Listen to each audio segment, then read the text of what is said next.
Hello, good afternoon. Good afternoon. Thank you for coming to today's program. My name is Tracy and I'm part of the Healthy Lifestyles Committee. Our group is committed to providing programs and opportunities that promote healthy choices for body and mind. This event is part of the larger Winterfest happening at MVCC today and tomorrow, so be sure to pick up the scheduled events on your way out tonight. For those of you who are MV students, this event is DGV, and we will scan your college ID after the event is over. We're actually going to have the scanners up this door, so people who are not MV students can actually exit this door, and hopefully it'll be seamless. Some of the material is sensitive, and we do have some folks here that will talk with anyone who does need to step out. Our main speaker for today, Kevin Parker, is a student at MVCC and a Utica resident. You may have seen him as a pro wrestler under the name Jack Trades. You may have seen him as one of our orientation leaders, or he's also quite often working at our front help desk in Payne Hall. He's the kind of upbeat, positive person that makes an impression easily when you meet him. He came to the committee asking to share his story. After the committee listened to him, it was clear that this would be a very powerful DGV event to share with our community. If you've seen the poster, then you will have read a few things already, and I quote, "Born against the odds, the son of an abusive father, his battle with substance abuse, self-destructive behavior, and 4 heart attacks. Kevin's battle with life and himself has brought him from the brink of death to becoming a college student, successful and a role model for others. This event is for anyone who ever thought that they couldn't overcome the odds. Kevin is the definition of survivor." Before we hear from Kevin, we first have a special musical tribute by Justin Wester. Please welcome Justin.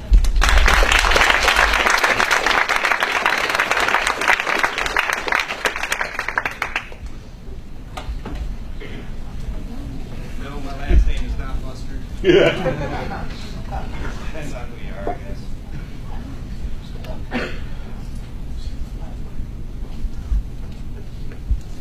Very nice to be here today. We'll still play one song. By request.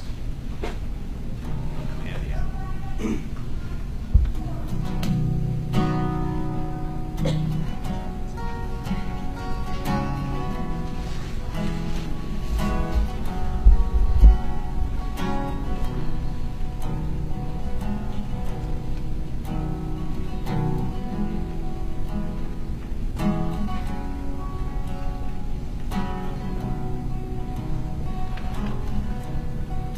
Any minute now, my ship is coming in. Keep checking the horizon.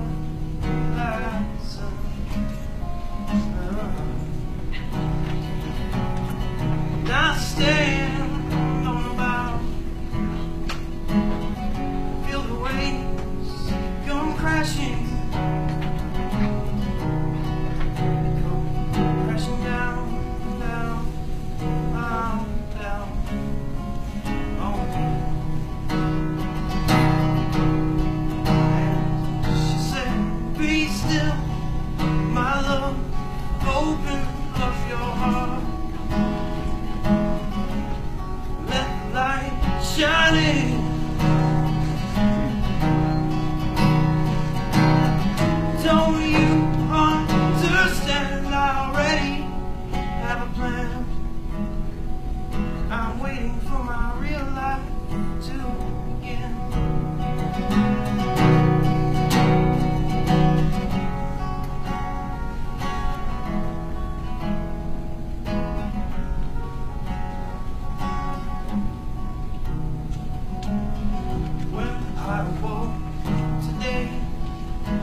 I'm walking my own footsteps once again. And she said, just be here now, forget about the past.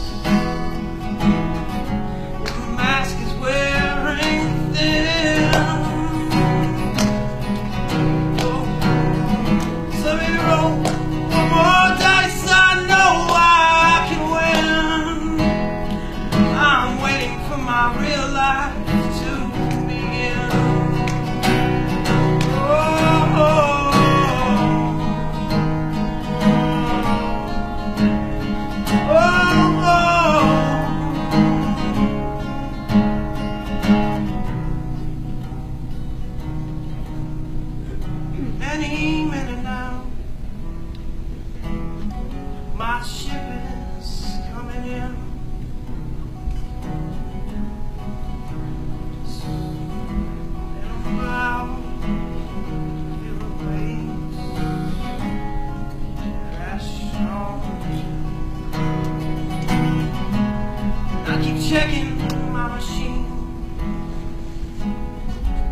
me that call. Oh, it's coming real soon, real soon. It's just the time to lean. She said, be still, my love, open up your heart. Let the light shine in. Don't you understand? I already have a plan. I'm waiting for my real life to begin.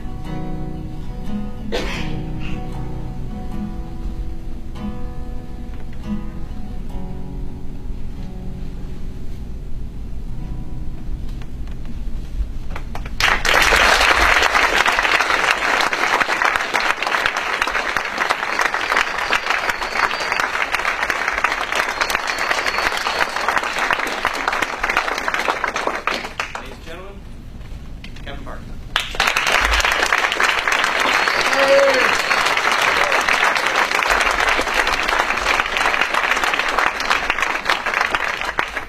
First of all, holy cow, I can't believe all you people showed up for this.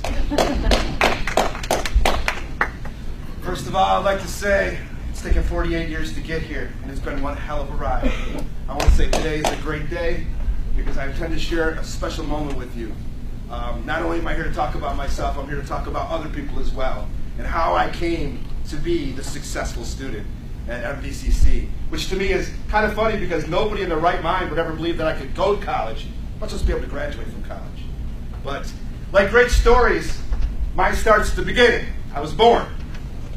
Nobody really cares. It was not a big deal. I do not share it with anybody famous. And actually, I was born not that far away. I grew up on St. Vincent Street, and then I moved to Steuben Street. I make jokes with kids here at the college all the time that I planted the corn in Cornhill. That's how old I am. Okay? I roamed the streets like everybody else did back in the day, but I had a different story. I was from the outside, from the typical American family. I mean, everybody thought we were just, the typical American family. But what they didn't know is I lived with a criminal. And I lived with the worst kind of criminal. He was a pedophile. And the thing about it back then, when I was little, people told you not to talk to strangers. They didn't tell you about the people who lived in your household, or the people that you knew, or the people that were in control, or the people who were authority figures.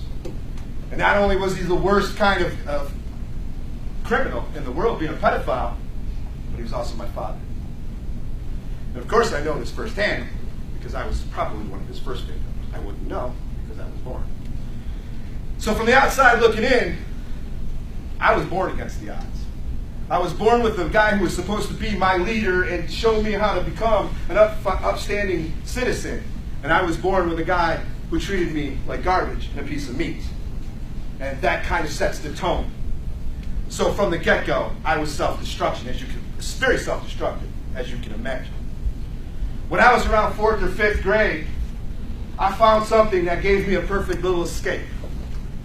I went on a date with the zoo with a girl that I had a crush on in 5th grade. We were going to go and hang out at the zoo. And when we went to her house to pick her up, she said, "Come in and sit down. We're going to watch wrestling first." And I fell in love, not with the girl. That was my escape. When my father would take me out of bed in the middle of the night, I would think about those wrestling shows, and I would escape and pretend that I was that pro wrestler. Pro wrestling gave me something that allowed me to cope with the situation that I was in. And it wasn't easy, but it was something that I knew, like, this is the only way I can cope with it. I couldn't feel I could tell anybody, this is my father. And who's going to believe me? Everybody, believe it or not, thought my father was the greatest guy in the world. And that's the only good thing you're going to hear me say about pedophiles is they're really smart. They can manipulate people so well that people gave their kids to my father. So that's the kind of life that I came from. So pro wrestling was a very big thing for me. It was a way for me to escape and forget that I had this other life. Then, as I got older, I discovered new love. It's called drugs. Way faster, a lot more expensive, way harder on the body as well. But between wrestling and drugs, come to find out later, they go pretty well together too. That was the only way that I found a way to escape. So I'm growing up like this, thinking at 5, 6, 7 years old. My memories go back. I can remember being hit by a car when I was 6 years old, and I had a broken leg. And I can remember my father coming in the middle of the night, taking me out of my bed, putting me on the floor, and I had a cast on my leg. That's how far back it goes. I'm 49 years old. I still remember that. Of course I'll never forget that. And like I said, that began the track record of the destruction that I was going to go down. When I was 12, 13, 14, 15 years old, and I started to grow up and realize this isn't something that every father does with their son, that this is totally wrong, that people like him are sick and twisted, it changed nothing because I didn't know any better. I just found that if I did more drugs, it's easier to not remember any of that. And I became one of the most self-destructive people you've ever found. When I found out, when they told me in school that drugs are bad and you might die from them, I'm like, can you tell me which ones specifically? Seriously. You know? I'm going to make a lot of jokes about a lot of things today, but I'm never making light of the material. One is, I've learned how to laugh when you should probably cry sometimes, but it works better for me. And two is, I think I'm super funny, okay? If you don't laugh, I won't know. But when you grow up with this kind of thing and you learn, actually I learned from my father how to be manipulative. But I've always told people now I use those powers for good. You know what I'm saying? So now I'm a teenager, and I'm your typical teenager.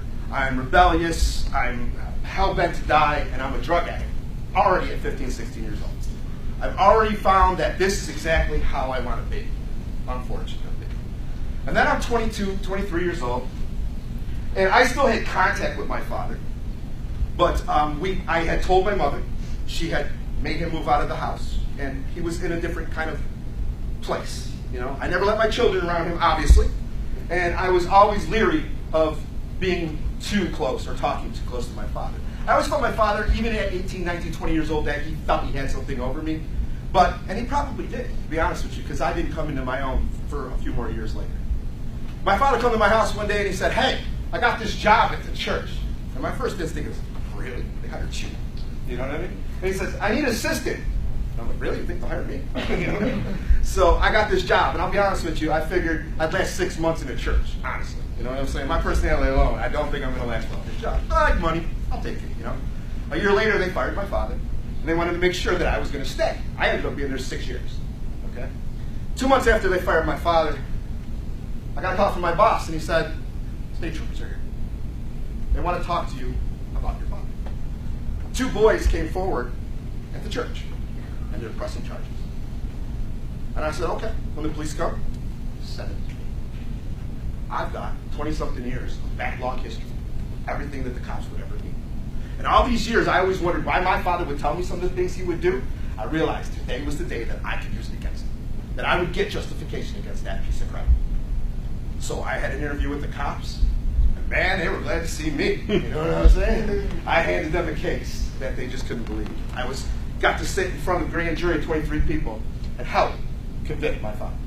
He got 8 to 16 years, which is totally not enough, because he had a history that went back 27 years with over 35 victims.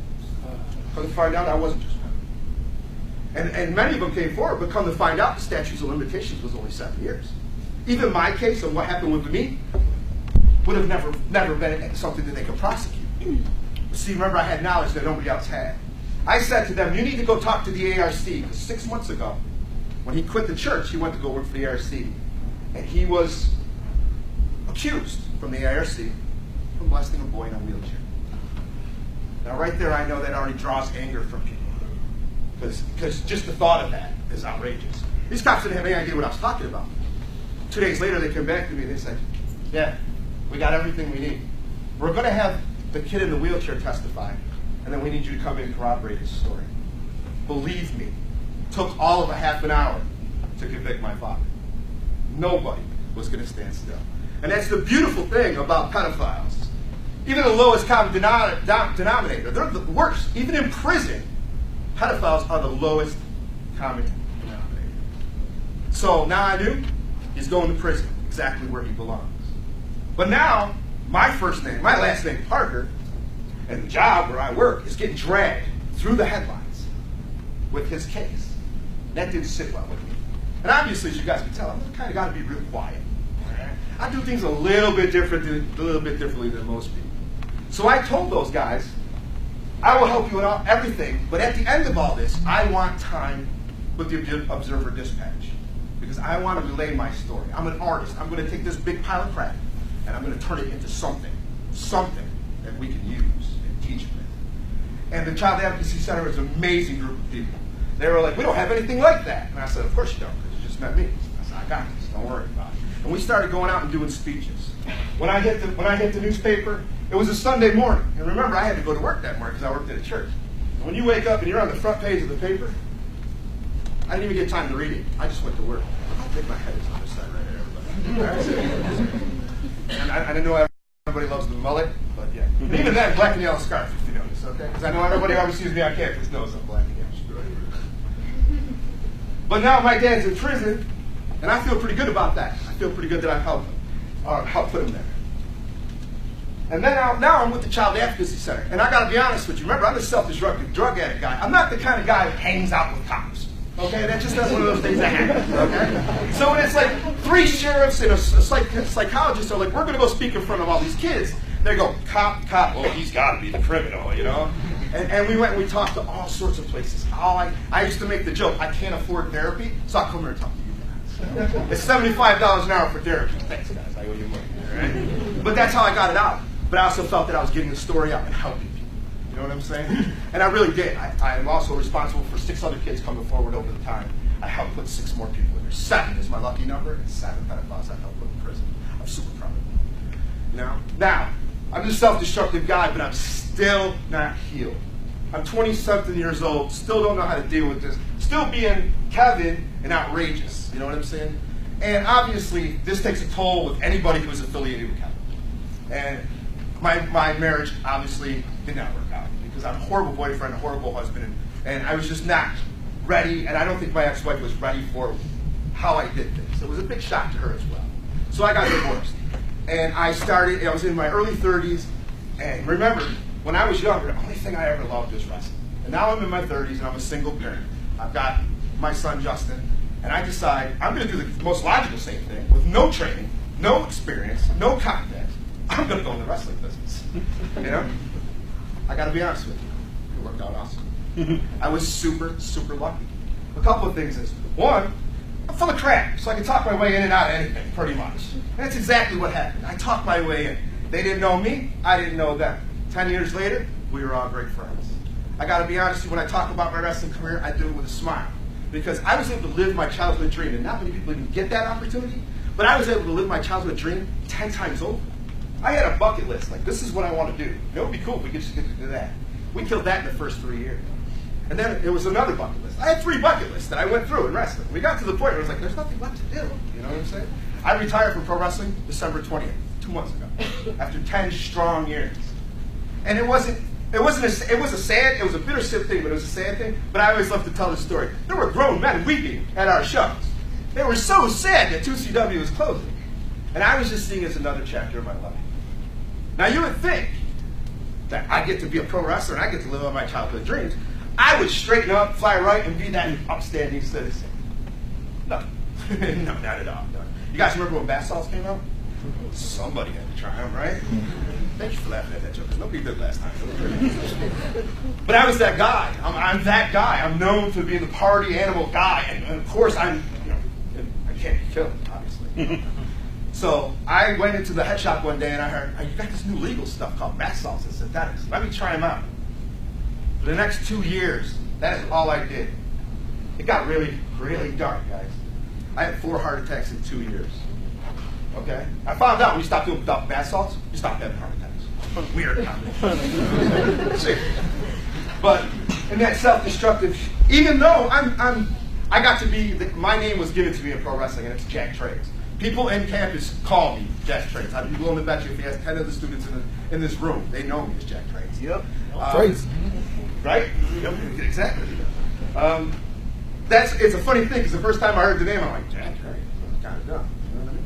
But honestly, I've never said this out loud before, but that's when I knew I had an identity. You know what I'm saying? It was like growing up, I was not my father's son. I never knew who I was. When I was Jack Trades and wrestling fans were coming up to me at the shows, and my boss was relying on me, it was the greatest thing ever. It was awesome to be Jack Trades. It's still awesome to be Jack Case. I'll be Jack Case on that.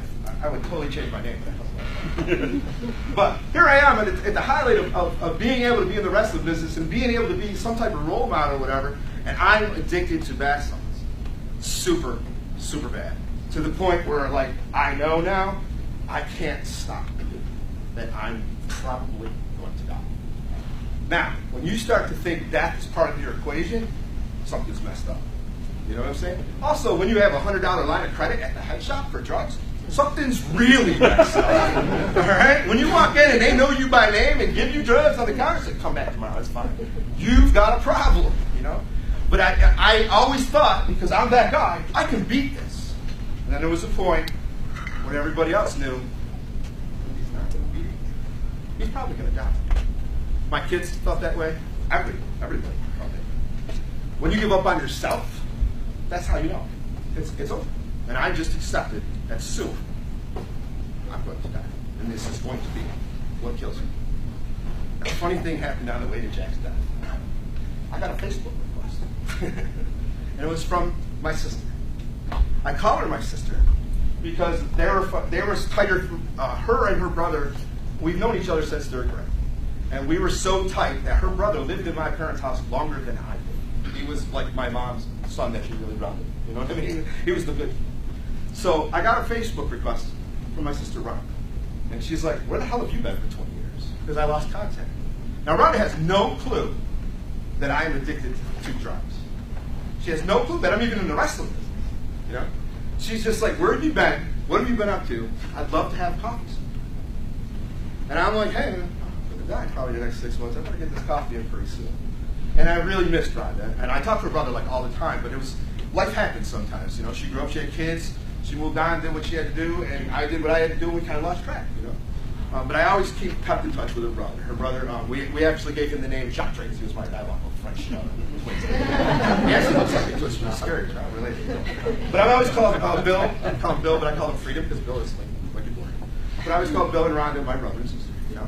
So we went and we had coffee, and we had a great time. And I decided, well, before I go, Rhonda was a librarian. That's very important because Rhonda, she worked in Frankfurt, small town. She went to the library. She went home. Now she's in the world of Jack Trades, where I'm just nuts. All right, we'll just go. Like I'll wake up in the morning like, let's go to Ohio. You know what I'm saying? So crazy. So the trip as Jack on drugs was already a lot of weirdness, but she had no idea how bad the situation really was. You know. So I've given up. My kids have given up. Everybody else has given up. I'm having heart attacks. I'm having problems. I'm sick all the time. I've been in a hospital probably, and my son will just testify to it. Before that, I never went to hospital once. I'm a hardcore guy. I'm pretty hot. But now the drugs are really breaking me down. I went 11 days at the end without food. Now I'm worried that going without the food is going to kill me instead of the drugs. You know what I'm saying? And this poor woman who loved me like a brother had to sit by and watch me self-destruct. And she wouldn't give up. She wouldn't. And when somebody else is still holding on for you after you've given up, that's something. That is huge. Because I can stand right here in front of you guys and tell you, I would not be alive if it wasn't for my sister. People say that, oh man, she saved my life. No, let me make this perfectly clear. She saved my life. April 20th, 2012 was my last heart attack. I've been in St. Elizabeth's Hospital 4 months in a row. The last heart attack, the doctor said to me straight up, don't come back. We're tired of helping you. You're killing yourself. Just go do it. And I decided I'm either going to quit or die trying. And I knew that I could do it for the first time ever because I had my sister behind me. That she was going to be there no matter what. I had no reservations for 1 second that I could do this as long as I had her in my corner. The first 12 days sucked so bad. Constantly puking, constantly everything you can imagine that I went through. And she was right there. Ensure, you know the Ensure that they give old people? I'm old, so they gave it to me. If it wasn't for Ensure and it wasn't for Gatorade, I would have had no nutrients. I said I went 11 days without food. So Rhonda and I had something booked that weekend, and we were going to go hang out in the woods at this place that we like to go. But because I was really sick and I just got out of the hospital, she was like, oh, Rhonda's not going to do that. I said, no, I need to go there because it's 3 hours away. And as soon as you hit the road, your cell phone dies. We were out in the middle of nowhere. So there's no way I'm getting drugs. There's no way. Like I said, I'm either going to die trying or I'm going to come out of this woods dying. After 11 days of no food, I finally got better and I ate a waffle. I have such a fondness for waffles now. That's great. Waffles. And I knew after that waffle, and I walked out of that woods, that I was going to be okay. And that Rhonda knew that I was going to be okay. And I remember like the day 14, I woke up and I just started talking to her. And I was going off and I was so happy. She's like, what is going on with you? You know? And it's just like, I've never seen you this alive. And I'm like, you're right, because I'm back. Just apparently. You know? And we were off and running. We were off and running. Every weekend we were out doing something. Every Tuesday she had the day off. We would go do something. I put Rhonda on a tour that no other person would be able to go. We've seen Jerry Springer. We've been to Mohegan Sun. We would stalk down Rick Springfield. We did all sorts of crazy stuff because I was so happy to be alive. And I was so happy that she was the reason that I was alive. She's an amazing, amazing woman. And I can honestly tell you guys, I would not be here if it wasn't for her. And I would love to tell you that, like, Rhonda is going to be, I know she's going to be super proud and she would be there for my graduation in May. Because I'm graduating in May. Okay. You guys want to see it?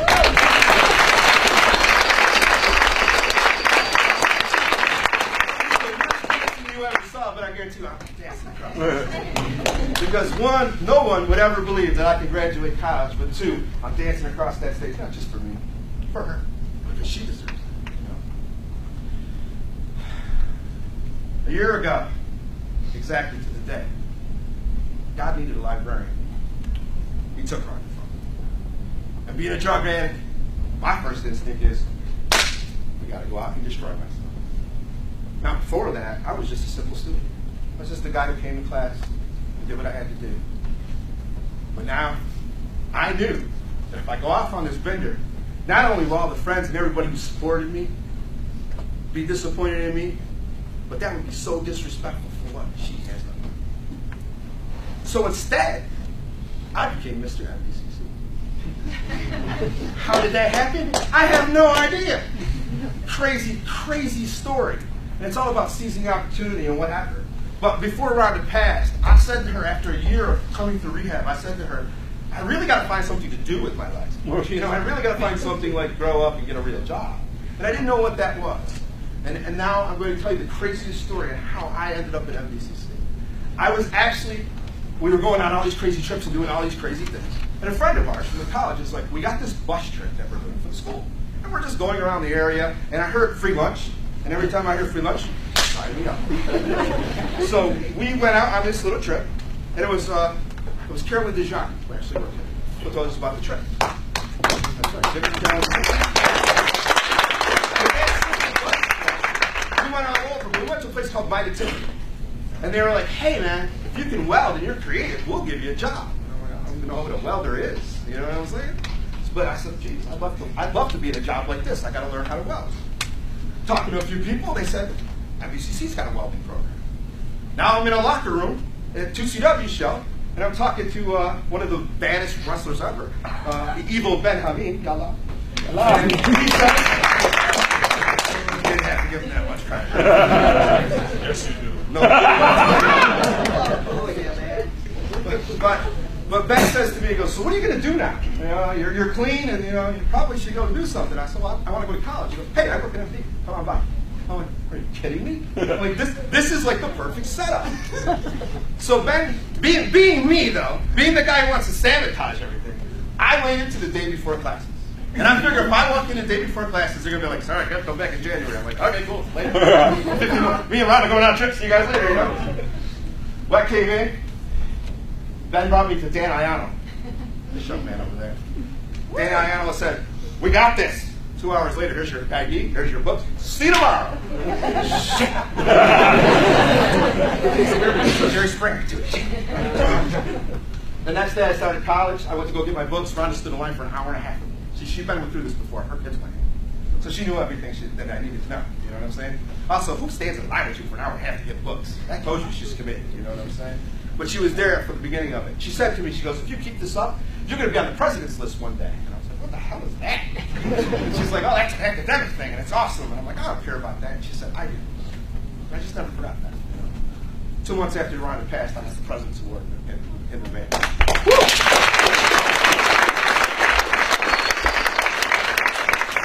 was the first time I knew this is exactly what I was supposed to be. You know what I'm saying? I mean, I always felt that way because being 30 years out of school, then you come back into school, a lot of people would have reservations. I'm Jack Tracy. I'm coming here and get this done, don't worry. But I didn't come here to make friends. I didn't come here to do that kind of thing. I came here to get into the ring and get out. That is exactly the opposite of what happened. I fell in love with this place. I fell in love with the people. I fell in love with the staff. That very day, I walked into Tracy Colson's office and she gave me my classes because she's an advisor. And she probably doesn't remember this, but she said, are you sure you want to take this math class? It's been a while since, and she was really concerned that I wouldn't overload myself because I was a returning student. And I'm like, don't worry about it. Bring it on, She's like, this guy. You know what I'm saying? So I never forgot the day I walked in here, I felt well. I felt like I belonged here, And Rhonda would take me to school every day. And this is how much this woman really loved me. I was homeless for the first 3 semesters. And nobody knows that. That's kind of the thing I didn't really share. I didn't put it out there too much. Only a few people knew this.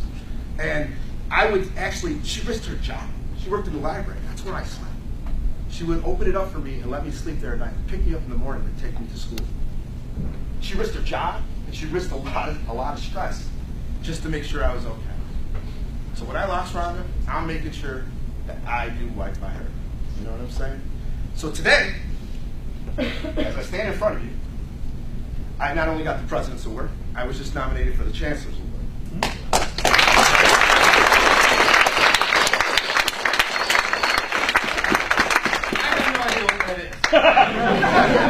I'll be honest with you, it must be super important because I got a letter of recommendation from the president of the college, which is way more important to me than anything else because that's just amazing because I would never believe that. I would just never believe that could happen. I have a job here. I'm an orientation leader. A lot of the people who come through orientation, they see me. You know what I'm saying? And then I feel that I'm probably not the best representative for MBCC, but I'm a good promoter. So I can make you believe that this is a great place to be because it really is a great place to be. I also love being a Strengths Quest ambassador. That's where I actually go into classrooms and I actually teach the kids, and I enjoy that. I don't remember all the things I've done. One of the cool things I like to tell is I became part of Student Congress through the clubs. I'm the vice president of the Welders Club. I also founded a club. It's called the Diners Club. They said if you get 10 members and a faculty member, Student Congress will give you $1,000 for your club. So I got 10 members and a faculty member. I called it the Diners Club. We've been out to dinner twice. Yeah. I'm a genius. I know. Me and my illegitimate son Jordan over here, we just got approval for our club we call the Mind, Body, and Spirit Club. We're going to get massages at the casino. Yeah. Right after the Diners Club pays for dinner. Yes, I'm a genius. So I'm taking advantage of everything that you can imagine here at MBCC. But I want to reiterate one thing. I'm just that kid from Thornhill, And no matter what I got dealt from the first day, and no matter what I got dealt on the last day, I found a way to overcome that. And if I can do that, if there's somebody who's struggling with something, or there's somebody who's been through something similar that I have, or something that's not even close to what I have, and you feel you can't beat that, bullshit, because I can. And if I can do it, anyone can do it. Because I didn't do it. And no, neither did you.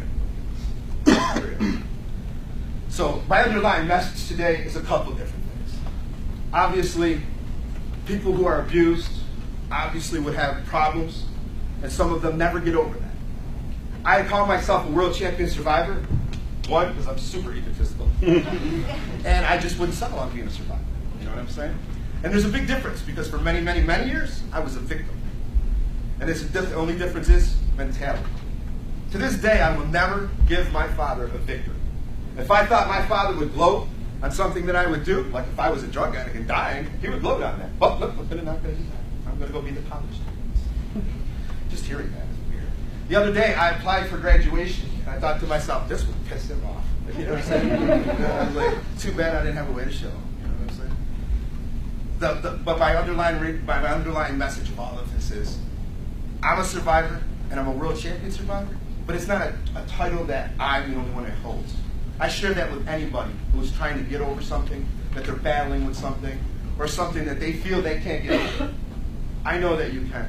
No matter how hard it is, you are able to get over it. And even when it's in the darkest and darkest of times, if you've got one person who still cares about you more than you care about yourself, then there's hope. There's a lot of hope. Today is a special day for me because it was 1 year ago that I lost my best friend. I refused to sit home or come to class and be sad today. Because today, it's not about Kevin. It's about Rhonda. And one of the funny things that I always did, Rhonda had a boisterous, loud laugh. She was a super easy audience. I loved making Rhonda laugh.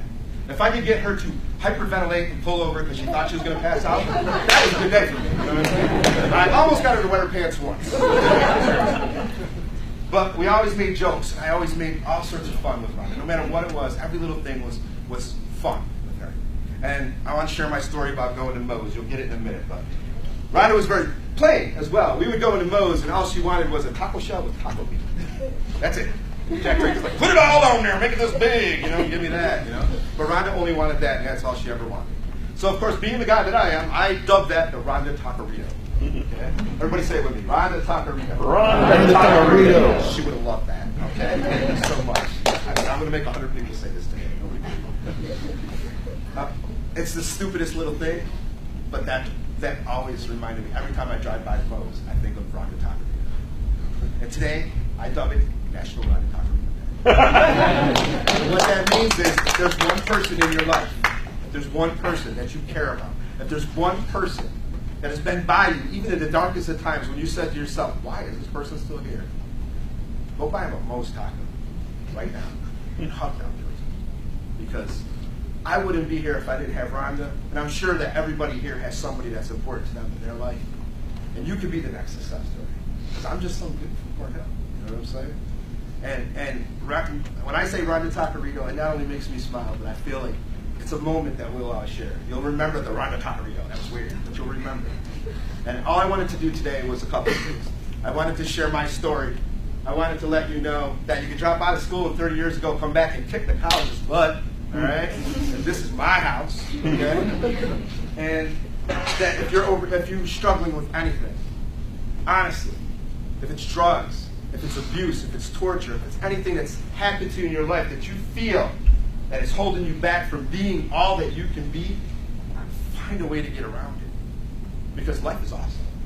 And that's why when you see me and all the time and I'm so upbeat and all that stuff, I'm so happy to be alive, And before Rhonda passed away, she said something to me that really struck me just the other day.